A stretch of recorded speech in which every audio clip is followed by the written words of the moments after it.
Good morning, everybody. Before I actually get started, I have to tell you one of my favorite history things in Tampa. Oh, sorry about that. Can you hear me now? Yes. Okay. Ooh, that's good since we're talking about reproduced sound today. It's actually a perfect start. But I have to tell you that Gloria Jean's walking tour is one of my favorite history things in Tampa to do. So if you haven't done it, I highly recommend it. Okay. But today we are here to just talk for a couple of minutes about an exhibit that's opening up at the Henry B. Plant Museum on March 24th. It is an exhibit that had its origins in our interest in a machine that was installed at the hotel in 1895. And that was this very elaborate orchestrion that Henry Plant imported from Germany. It is gargantuan. It's really hard to describe. It's going to take up an entire wall in our room. It is this ornately carved wooden cabinet that inside houses organ pipes and a variety of instruments, a couple of drums actually. And it relies on compressed air to reproduce sound and make music. Right? This is the heyday, say the 1880s, the 1920s, of self-playing or automatic musical instruments in the United States.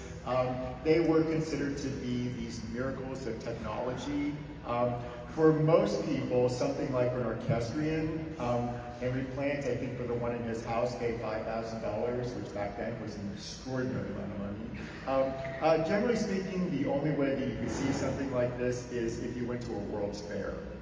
And we actually have an instrument from the 1893 World's Fair on display in the exhibit. But Tampans had a very different experience because Henry Plant put this orchestrion in the hotel, which was used by the community as well as guests.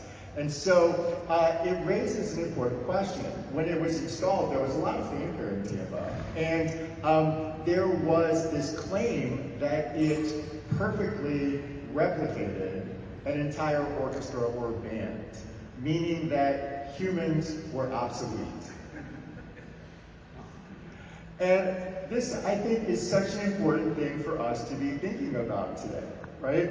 Even though, and again, I want to be careful, there was no AI in the 1890s, right? This technology did start with a human whose sound was reproduced, okay? But this idea that at that point humans became obsolete is certainly something that we should be thinking about, particularly because musicians were central to community life in Tampa.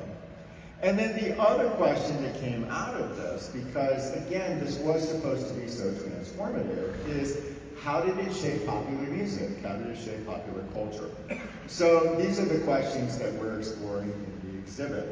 Now, I will tell you, despite these claims, the orchestrion does not seem in any way to have undermined the extraordinary popularity of the Tampa Bay Hotel Orchestra in Tampa.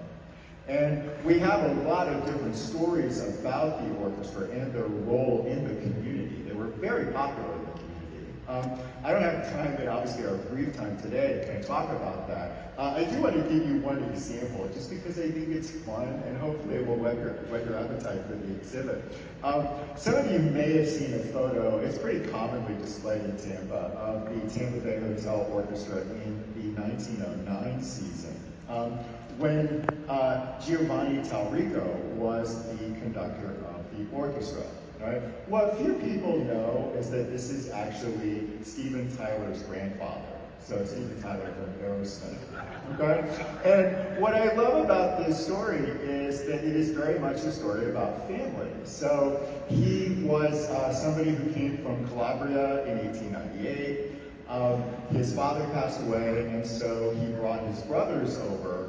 And then he worked as a musician. He gave music lessons to actually provide support and education for his brothers, one of whom grew up to become a very famous pianist. who toured nationally, including in Tampa in the 19-teens. Right?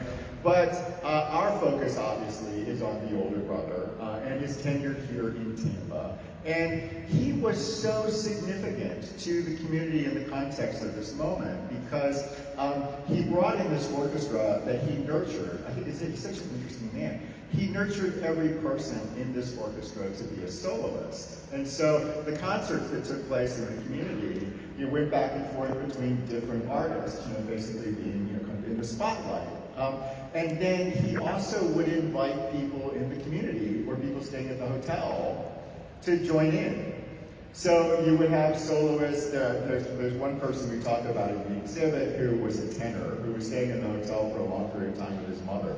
And basically just become part of the performance. And this is the kind of thing that really shows, the importance of people.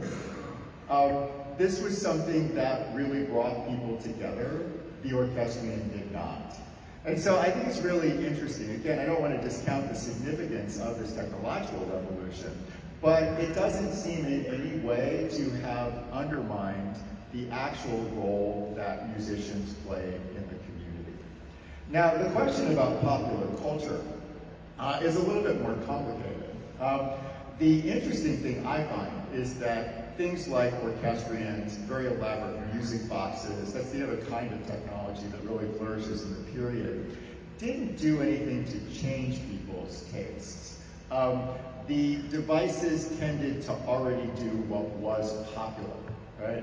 And one of the things that I really enjoy about Henry Plant is that he had very lowbrow taste. He's my kind of guy, right? So he liked popular music. He did not like highbrow music. And so that's certainly something that you're going to see a lot of on display. But in general, people like Plant, wealthy industrialists, tended not to actually set musical taste, but to follow it.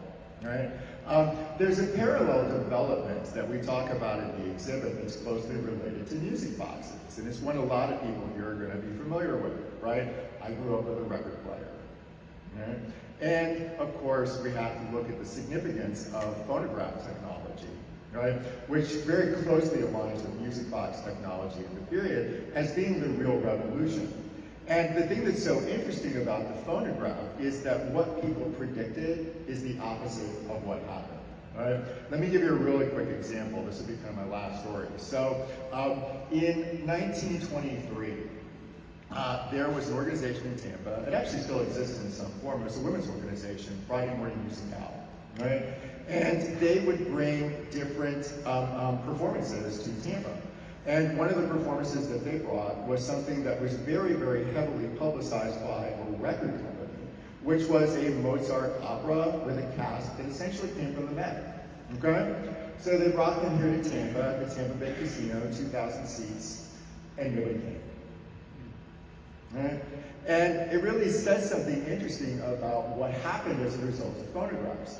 There was this idea that was put forth is that phonographs, because of the fact that poorer people, right? I said an orchestrion was $5,000, right? Okay.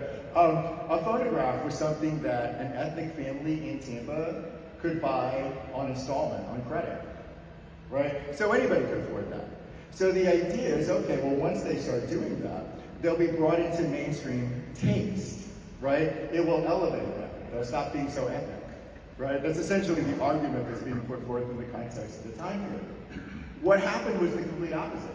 Right? So if you are living in Ybor City and you're Italian, you now have your neighbors over, you gather around a phonograph, and you play Italian language records. Right? It drives forth this entire industry. The big explosion that happens is actually what was referred to as race records.